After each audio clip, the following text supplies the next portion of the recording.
Hey everybody, it's Jason Blaha here, and I thought I would do one of these videos where I sit down in front of the camera,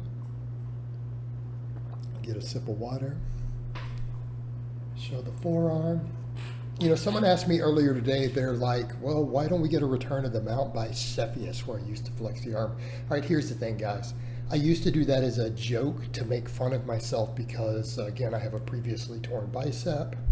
Don't have the best arm genetics, all that stuff. It was kind of done just to make fun of myself. It was poking fun, but a lot of people really took it weird and like, oh, this guy thinks he has great arms. This guy's not even a bodybuilder, he's a powerlifter, right? So people misunderstood it, and I just quit doing it a long time ago. I know it was a trademark, but I felt like it was misunderstood by people. It really was actually just kind of poking a little bit of fun at myself. It was some self-depreciating humor that I thought was funny. But, you know, again, people took it a little too serious. But over to the point, fatigue management, volume. Here's one of the things that I think is interesting. And this is kind of a point I raised earlier, is that nutrition too, but exercise science research, particularly regarding weightlifting, muscle growth, all these things, the problem is the studies are not very good. And it's very difficult to pick through them to find good data just because there's so much bias. They use really small sample sizes. There are many cases where they're not being done with double-blind studies. So that's really important for data gathering. There have been cases of some of these big studies, a lot of these top people promote, and then when people have done multivariate analysis, it's like, well, number one, there wasn't enough people in it. Number two, no double blind. Nothing was double blinded on the data collection. Number three, the statistical analysis, when they ran it, it actually doesn't match even the conclusions. Like when you even looked at the data, right? That's the problem. It's turned into a bit of a joke. And again, there's a lot of conflicting studies in exercise science.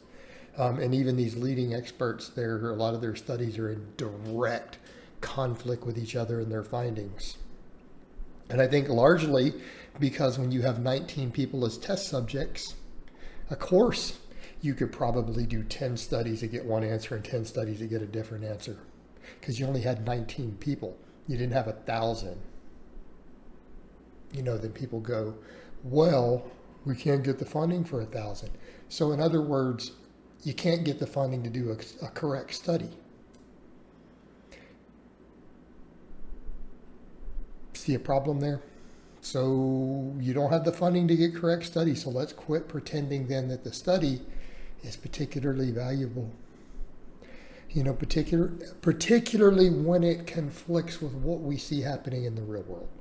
Okay, you have 2 decades of observation in lifters and athletes, and a study contradicts it that had 19 people and no double-blind data collection. That's not good science. All right, but the thing that I'm seeing lately, all this stuff with the really, really high volumes again. Here's the issue. They conflict with a bunch of the other studies.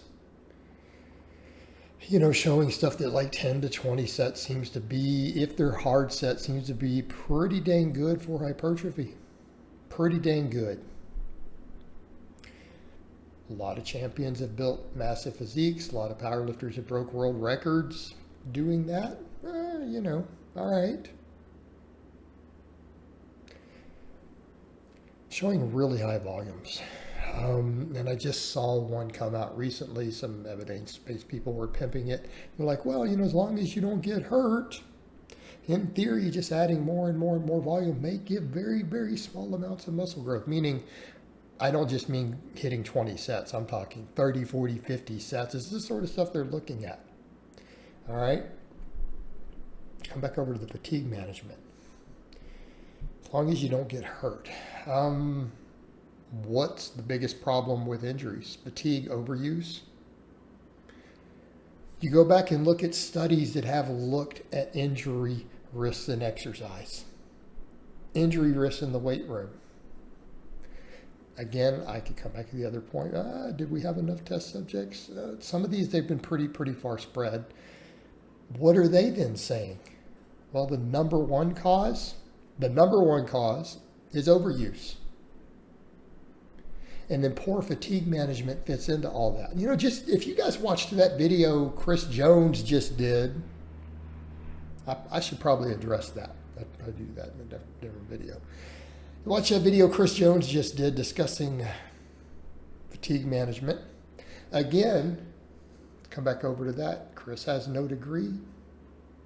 So people will say, well, who cares about his evidence? He's got decades of coaching experience.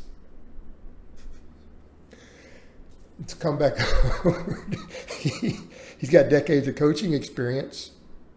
That's worth something. That's worth something.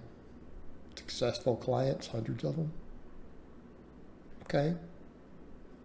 I'm say that holds at least a little bit of value.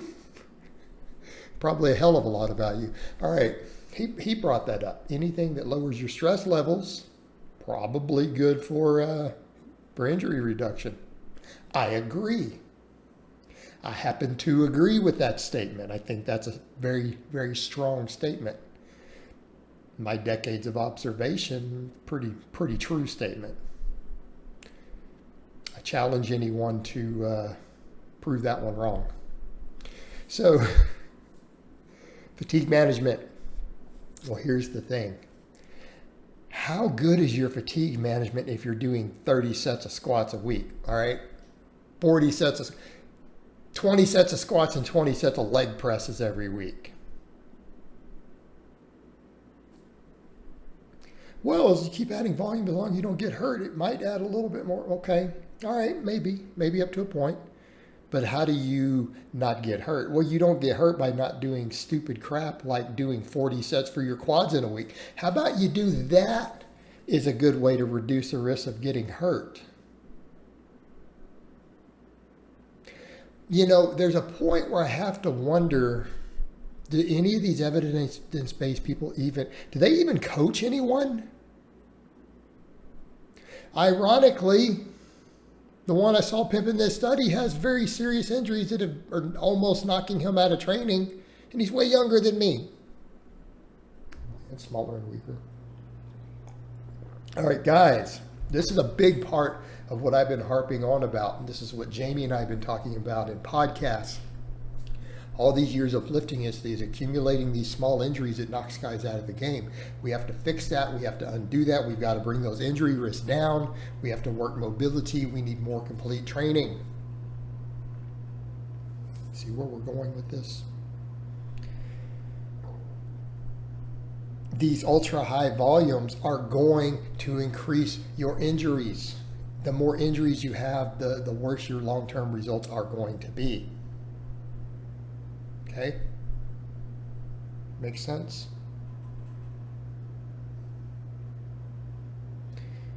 So, why do they even want to promote this? Let's just call it what it is. It's nonsense that cannot be applied successfully in the real world. All right, guys, so that's really all I have to say on that today. I hope it's been informative. I'll talk to you guys next time.